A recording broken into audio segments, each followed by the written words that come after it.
2020 March 23 నుంచి మే 4 open చేసేసారు. Shops close అయింది లెస్ దాన్ 2 months. ఒక్క మాట నేను అడుగుతుండా, 2018-19లో IML cases 3,84,000.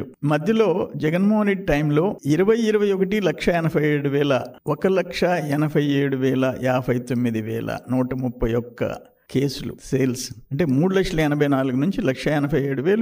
Okay, will agri. Corona 21-22 2,63,000 కేసులు. బీర్ కేసెస్ అయితే పర్ మంత్ 18-19లో 23 లక్షల కేసెస్, 19-20లో 17,74,000, 20-21లో 4,75,000, 22-23లో 6,79,000. నేనేమంటానంటే ఇక్కడ జరిగిన దోపిడీ కేసుకి ఒక్కొక్క టైప్ ఆఫ్ బ్రాండ్ కి, చీప్ బ్రాండ్ కి 150 రూపాయలు నేను ఉండింది చెప్తుండా.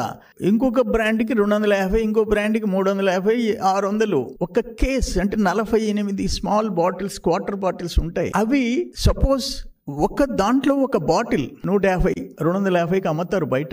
ఇది త్రూ ఎక్సైజ్ డిపార్ట్మెంట్ స్కానింగ్ చేసి షాప్స్ కి పంపిస్తారు. ఇక్కడ Kasireddy and team, Jaganmohan Reddy team చేసింది ఏంటంటే స్కానింగ్ కి పోకుండా, డిపోకి పోకుండా, ఎక్సైజ్ డిపార్ట్మెంట్ డిపోకి పోకుండా డిస్టిలరీ టు నేరుగా సేల్స్.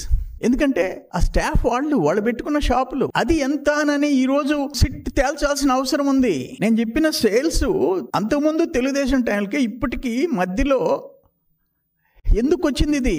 ఎందుకంటే అనఫిషియల్ సేల్స్, డిపోకు పోకుండా నేరుగా అమ్మిన సేల్స్ ఎంత? అందుకని 3,200 కోట్లు కాదు, మోర్ దాన్ 10,000 crores.